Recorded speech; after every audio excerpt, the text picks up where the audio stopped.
Hello and welcome to the WTF1 podcast. Now, there may be a trio of us here, but it's not the normal trio. We have replaced Matt with the 2009 Formula One World Champion. Quite an upgrade, I would say. Jenson, welcome back to the podcast. How are you doing? I'm great, thank you. Thank you for having me. Thank you for being on. What kind of things have you been up to recently? We saw you at Goodwood at the weekend. I don't know where I am. Yeah. I have no idea where I am or what day of the week it is right now. It's a whirlwind. It really is. Because I'm not here that often in the UK, so it's like cram everything in. Yeah, I bet. So it's been hectic. I've done 4 days of Goodwood. I was at Wimbledon yesterday with Rolex, which is a lot of fun, I must admit. And from now on, it's all day and evenings as well. It's like I'm booked out, busy. Which is good. I hate sitting around waiting for stuff. So being busy is key to success. No, just key to not getting bored, really. So I'm happy I'm busy and looking forward to a fun weekend. Yeah, so you're going to be doing some presenting with Sky Sports this weekend, or? I am indeed. Nice. Doing lots of presenting with Sky Sports. As always, British Grand Prix is the most hectic for us. But we have a lot of presenters here, so we're okay. And I'm also doing stuff, obviously a little bit on the side with Williams as well this weekend. Yeah, lovely. That's going to be awesome. We're going to try and visit the pop-up after this as well. So oh, nice. Yeah, they asked me to go. I was like, I'd love to, but I'm a little busy. Yeah. Sorry, guys. What does your Williams ambassador role, sort of like, how does that work? I'm involved with their sponsors, doing all the events over the race weekend, and normally like going to the pop-up store and meeting fans, but it's a bit too busy. But I spend a bit of time with the team, but as an ambassador now, change of title. I don't sit in on engineering meetings, for example. I'm not able to do that, which is a shame. But is it? Did you enjoy the engineering meetings? Or? I tell you what, it's got so serious, Formula One. Yeah. It's like, yeah, you crack a joke, and it's even a good dad joke, and there's nothing.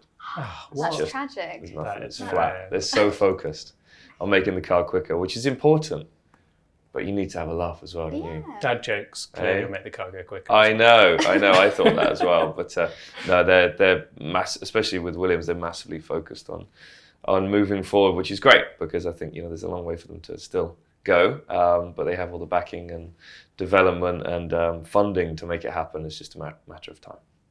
Awesome. Well, 2022, obviously you've got new regulations. What are your thoughts on these new regs for Formula One? I like it. I like that we keep having change. I think it's really important. It doesn't get stale, but when one team wins all the time, it's great for that team and great for its fans. But at some point, they need to throw something in the mix to bring other teams up to their pace. And you can't take anything away from Mercedes. They have been the best team for so long. So it's kind of sad that regulation change comes in, so it's a level playing field again. But for them, but for everyone else, it's great. And it's just been a funny one this year because I don't think anyone ever thought we'd see the issues that we have with the cars in terms of the porpoising. Obviously, to run the cars at their peak performance, you've got to run them as low as possible because the ground effects that you get from the car. The problem in doing that is you can get porpoising when the car's too low and the ride's not good. So you start lifting the car, you lose downforce, and you take it out of its window, the aero window, and they still seem to be getting porpoising. So hopefully for the British Grand Prix, it's helped because the circuit's fast. They're good in fast corners, Mercedes, and it's also smooth. Yeah, they've got new tarmac, which I think they're happy about. Yeah, Toto. I did an interview with Toto actually in Canada, and he said we're actually thinking of just re-tarmacking all the circuits, and it might be actually cheaper for us than changing the car. Imagine that, such is the cost of F1. Exactly. Set up a tarmac company and we'll re-tarmac it. It's fine. Yeah. Imagine that would be a great tactic. Do you think it's too soon to make judgment on the new regs, or do you think they've done what they were meant to do with the closer racing? Do you feel like that's worked? Yeah, they can definitely follow closer. It's still really difficult to overtake, but you're not seeing cars 1.5 seconds apart for the whole race. The cars are running a lot closer, and it means that the car behind can push the car in front into a mistake. And there are, I think, more overtaking manoeuvres. It depends on tracks, obviously. A few of the newer tracks are trickier, and that's why they have massive DRS zones like Miami. But we're getting into the season now where there's some proper old school racetracks, and I think we'll see some good overtaking. Silverstone, it's not being the easiest place to overtake, but I do think it will be a good racetrack with these cars. If you can follow closer through Beckett's, you have a chance down Hanger Straight to jump down the inside. So I look forward to it. I'm really, really excited. I think the regulations are positive. The only negative, just because I'm going to sound like an old man right now and say, oh, in my day, but the only thing that I notice when I watch the cars is that they do look heavier. You can definitely see that. And I saw that at the first race. It's like, oh, okay. I've never seen a Formula One car roll, before, have kind of body roll. But it's, that's the only negative. But you get past that. It was like having the halo initially. It's like, oh, it's not very pretty, but it does what it says on the tin, right? So we should have it. And everyone's forgotten about how it looks now. As long as the racing is good, that's all that matters. Everyone liked V10s and V8s. Yeah, they sounded much better. But if the racing's good, who cares? And that's what we want from F1. I'd always say that I think it was like the 2012 era was such an amazing season. We had all those different winners, and the whole pre-season was all about how ugly the cars look step nose. And as soon as you got different winners, it was like, what season? Everyone what forgets. season? No one cares. Yeah, exactly. I mean, we did have V8s though still. So. Is there any kind of rule that you'd like to see F1 change in the coming years, or anything you'd like changed to the cars? I mean, the only thing for me in terms of from a spectator point of view is weight. When I raced in F1, all those years ago, in the early days of my career, the cars were 600 kilos, including driver, and now they're 800 kilos, and it means that they have to have more power and they have to have more downforce, which also means they have a lot more tyre wear. So it makes it a lot more difficult for the tyre manufacturer. So they say that on most circuits, 10 kilos, this is when I was racing, it's probably kind of similar. You've got to take into account that the cars are heavier, so it's a smaller percentage, but 10 kilos was about 3.5 tenths a lap. So there's a lot of 10 kilos into 100 kilos. There's 20, in fact. That's quick maths, that is. So that's 7 seconds. Wow. 7 seconds of weight. Going quicker, aren't they? But they're still going quicker in qualifying. But then the race, they can't because they just destroy the tyres because of the weight. So that's one thing that does hurt when I watch it. But apart from that, I like the direction they've gone. It's aggressive. Ross knows what he's doing. Ross Brawn. He's won a bit in the past, hasn't he? Yeah, just he's done okay. So I like the ideas, and obviously it has to be heavier to be hybrid as well. So that's one thing that hurts it, but it's working. The fuel efficiency is great on an F1 car. It's better than anything, considering it's at full throttle for 70% of most of the race. It's an interesting dynamic that Ross, obviously, when you were working with him, it was all about building the best car, and you wanted to, completely dominate, beat everyone, chuck a load of dirty air out the back, and make sure no one can overtake you. And now he's built these rules to essentially do totally the opposite. Yeah, and also you're always looking for the grey areas, and they did that really well with many parts of the car. But now he's trying to stop people from going into the grey areas and adding bits to the car that they shouldn't be. And so, it's definitely different for him, but he's seen it all before, which is great. So he knows what's coming. He understands pretty much what everyone's going to try and achieve with the car. Do you like that as a driver? That not that they're banning innovation, but obviously they're trying to make the cars as closer as possible. I guess it depends if you've got a good car or a bad car, right? Yeah, I think. But the difference is with regulation changes, there's always a lot to achieve during the first season. So you'll see big updates coming, which is what we all love. Yeah. I know that Williams has a reasonable update coming over the next couple of races. So it makes a big difference. If you can bring, half a second or a second, it's a massive chunk of lap time because the cars are quite a lot closer. And you are going to see that, I think. I think before we saw it trickling in previous years of aerodynamic parts coming to the car. But it feels like it's more back in the old days of a massive update kit coming to the car every sort of 4 or 5 races. And I think a lot of them are going to be around this time. I think Ferrari's got a big update for this race, so we'll see how it goes. Yeah, well, we're approaching Silverstone, round 10 of the championship. Seems like it's already flown by so quickly. So we wanted to talk through some like key moments from the season so far, starting off with, do you have a favourite race so far this season? Oh, favourite race. I think Saudi Arabia, and it's because I commentated, so it was like the best commentary of the season so far, ever. Crofty was in there though, but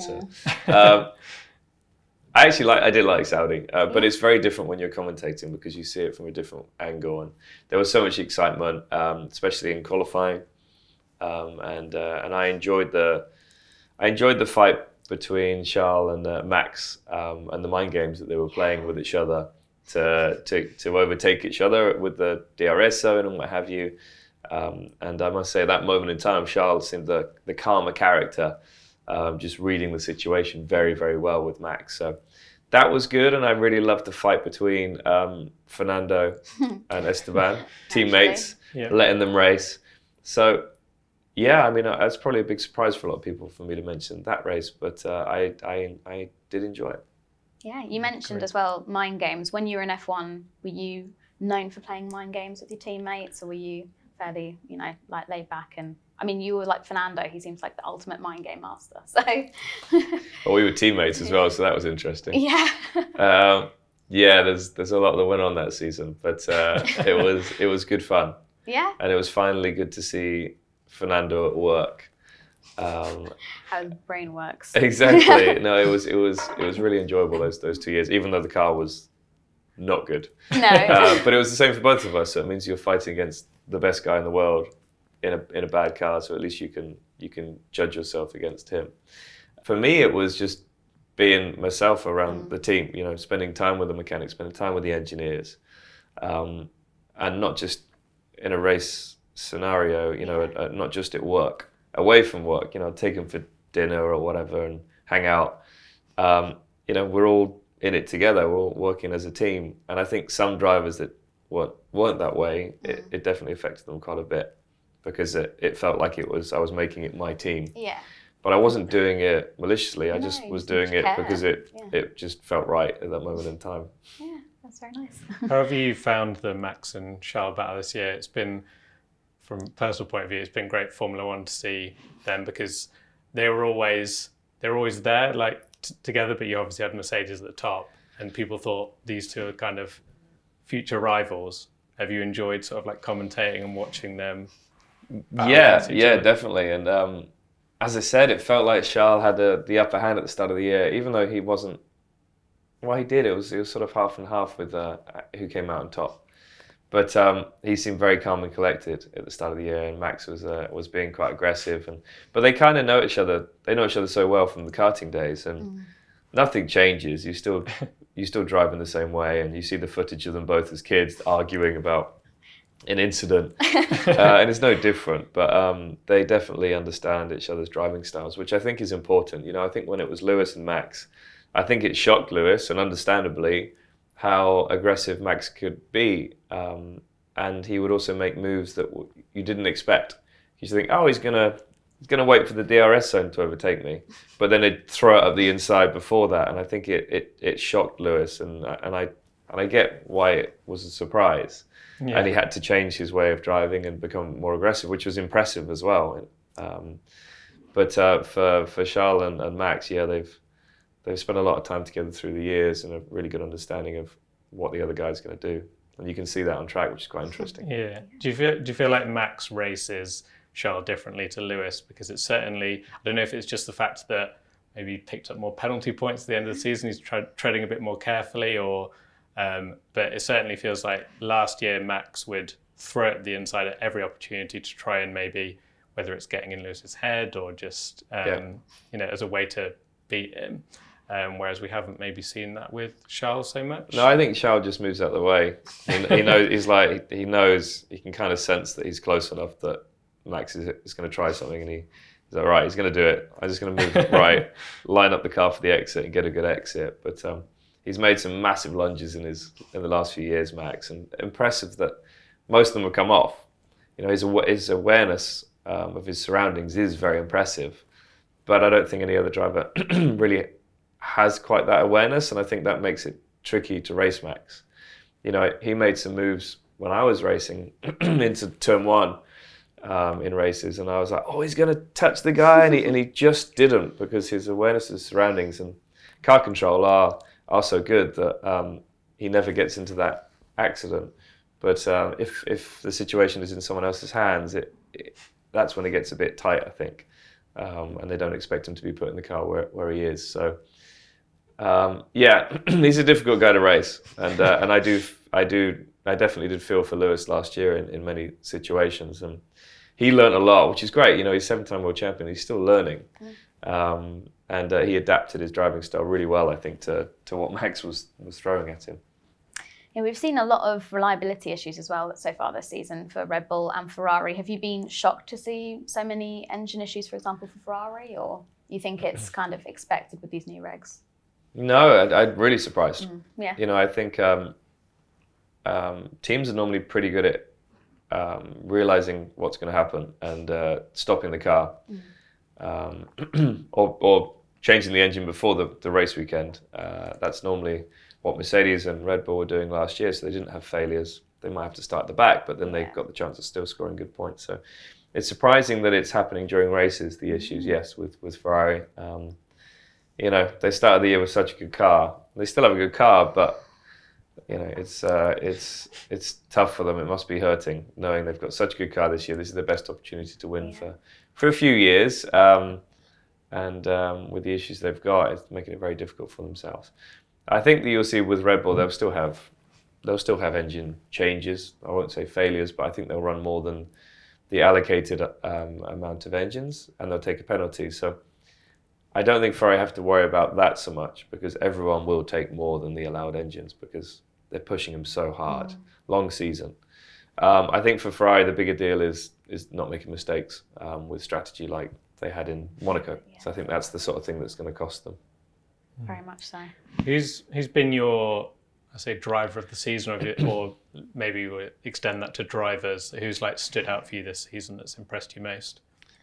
I said last weekend that if you painted all the cars the same colour and all the crash helmets, there's one driver that I would always be able to find out of 20, and it's Fernando. I think he's got a very different driving style to anyone. He's quite aggressive, and the way that he catches slides on exits, he's immediately reacting to it, and he's the oldest dude on the grid, so his reactions are still there, his love for the sport is still there, and what he's been able to do a few times this year has been amazing. Putting on the front row in Canada in qualifying is just nuts. It really is. And it's a good car, but you just got to look at where his teammate ended up.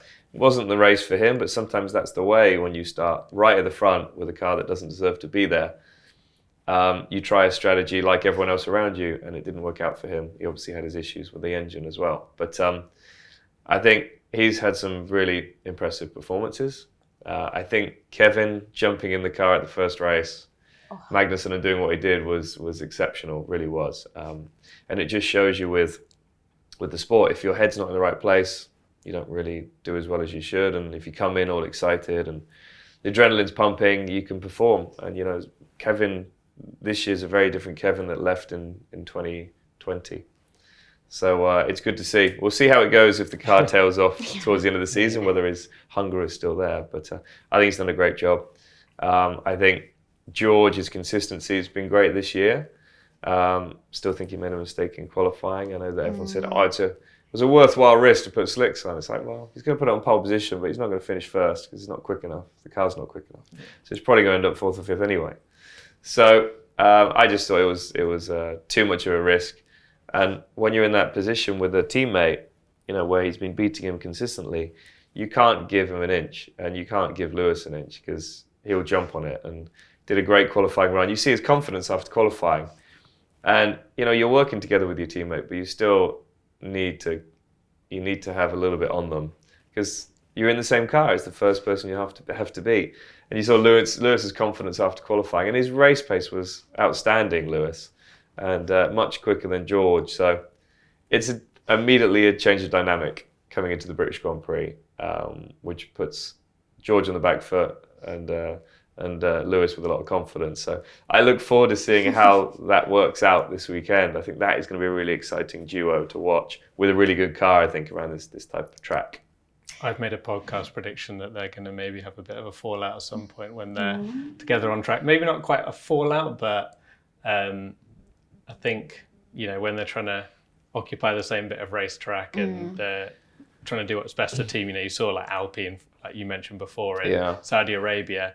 Sometimes it's difficult to not think about yourself and think about what's best for the team because you're a racing driver, right? And you want to do what. I mean, if you're thinking what's best for the team, you're a number 2 driver immediately. So, you got to be out there for yourself. And, the end result, obviously you want the team to do well, but you always want to be the lead driver.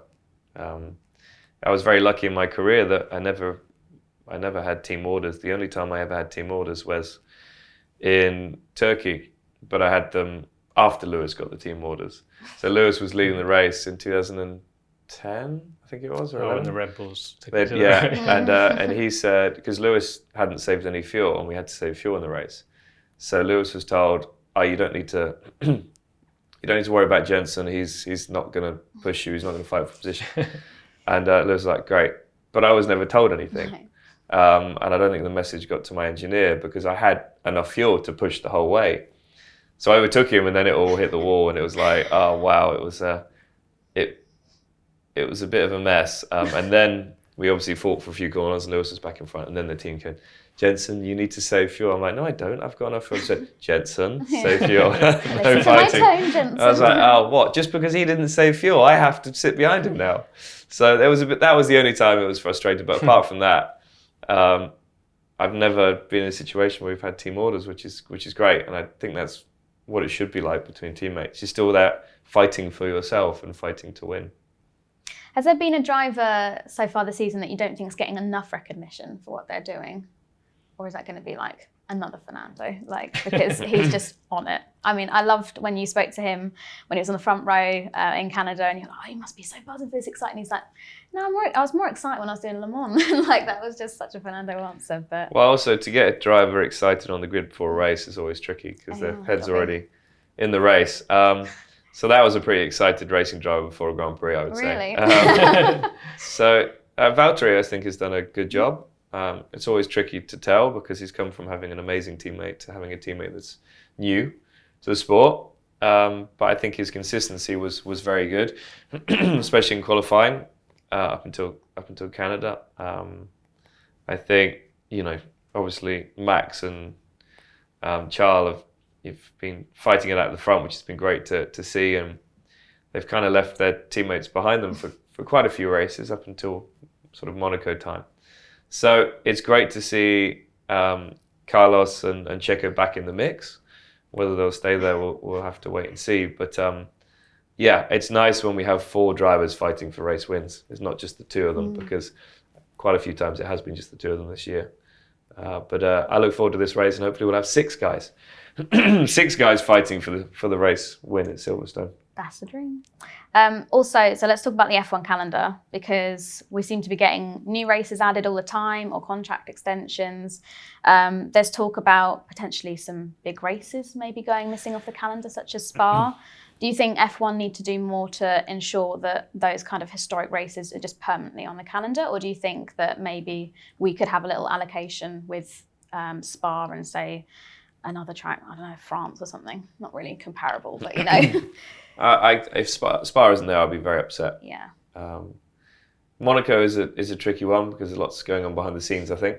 But Spa, if you take away Spa, it's for other reasons, not because it's not a good circuit. It's one of the best in the world. The racing's amazing. Drivers love it. Yeah. Teams love it. Love going there. I think we have to be a little bit careful to. We know that Formula One is entertainment. And I think a certain TV show has made it very famous in America, which is great. It's really good for the sport, putting on a lot of people's radar in the States. But we need to make sure that we keep the racing exciting and go to circuits that give us great racing. Because you're going to see happy drivers, and that's key. You're going to get a lot more out of them if they're in a good place, rather than just thinking, oh, why are we at this track? It's not fun. I can't overtake. It's too narrow, whatever. So I think I like the mix of circuits, having some street circuits, and obviously the original old school tracks. But we can't be going to all city centres and just going there because of the location. I think it needs to be.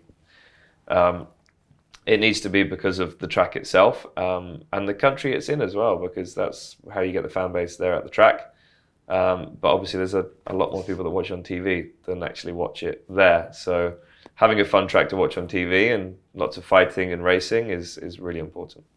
How have you found the growth of F1 in the US recently? Because it has just exploded. Because I remember when, early days when we were watching Formula One, it was always shrugged off as like, oh, Americans don't get F1, and now it's just enormous, and to see like the crowds at Circuit the Americas and stuff is crazy. Yeah, it's really good. I've lived in America for 6 years, so I've seen it change, and I've heard people talk about Formula One in restaurants and supermarkets, and it's surprising and it's kind of weird. Do you want to just chip in, be like, well, definitely actually. not. So I think I live in America and I love being there because it's so relaxed, and I can relax. I can walk anywhere. I can do anything with my family, and it's very chilled because they didn't really know so much about Formula One. But now, there's a lot more interest in the sport. But I mean, there's still a lot of room to improve. We had good viewing figures in Miami. But still, there's a long way to go. They still have other motorsport that probably is still has more views. For example, NASCAR and obviously Indy, certain races, Indy 500. So there's still room for growth in the States, and we've definitely broken into the States, I would say, having 3 races there next year. But there's still more we can do, I think, and making sure that the racing is still exciting, because the behind-the-scenes stuff is great. But there's no point having that if they don't enjoy watching the races, because we've chosen circuits that don't work for the sport. So we do have to be very careful. It has to be a good balance, I think. You mentioned as well in a previous answer about this TV show that's come along to F1 with Drive to Survive. I assume that's what you're referencing. If you were in F1 when Drive to Survive was there, would you embrace it a bit like Danny Rick has done, or would you kind of maybe take a step back and be happy just to feature like Max then and again? Doesn't want to be involved, does he? Doesn't want to be involved. What would you go for? It depends on what you're looking for. I mean, Daniel obviously looks at it as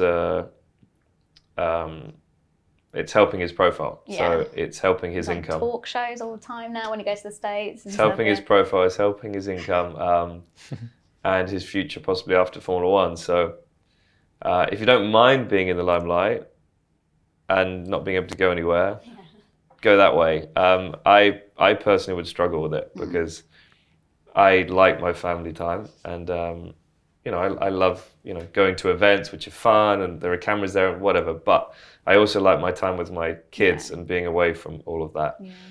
And I think if you embrace that show, I think you're definitely not going to have that time away from the cameras. And you also can't say, hang on a second, why are you following me here? Give me some privacy.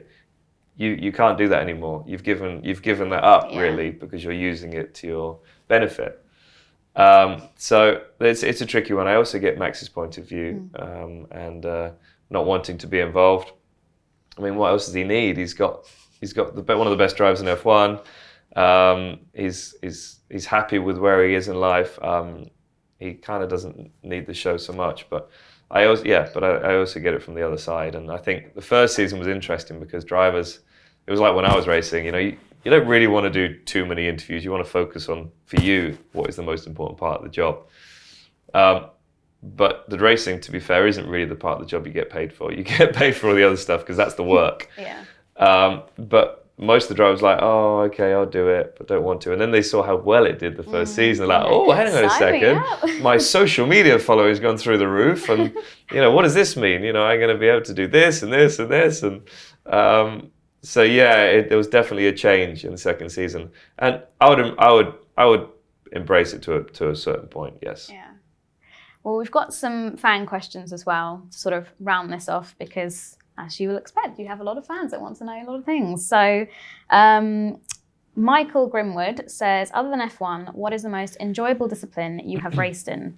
because you've done some bits with British GT, with the World Fastest Gamer situation there. You've done some sim racing, and obviously you've now got an Extreme E team, although you did some races in it. Was it one race or two races? I did one race. Yeah, I was like, I'm never doing that again. It scared me way too much. Did it? Was it really scary? It was just very different. Yeah.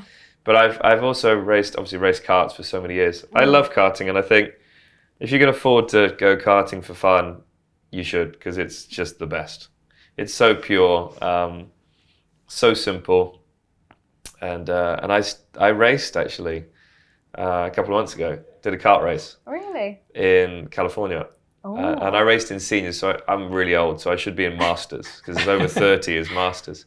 But I raced in seniors, and I didn't realise that seniors you could get into seniors at 15. What? So I'm racing 15-year-old kids. Oh my God. And Did they know it was you? And they did, yeah. Because I've tested there quite a bit. And nice. I didn't realise, they're testing every week, these kids. Obviously, they're at a point where they think that, they could still race in IndyCar or F1 or whatever. That's their dream. So they're pushing hard. And I got into this race, and it wasn't a massive race. There was sort of 20, 25 karts. And I was amazed at the talent at the small race. And I finished fourth in the end, which I was pretty happy with.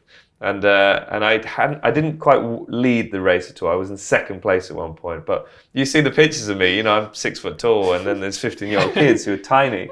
And I was just like, I don't want to, if I hit him and he goes into the tyre barriers, I've basically hit a minor. So it was kind of weird. Across the papers. But I loved the experience. It was very cool, very physical as well, but really cool. So karting's great.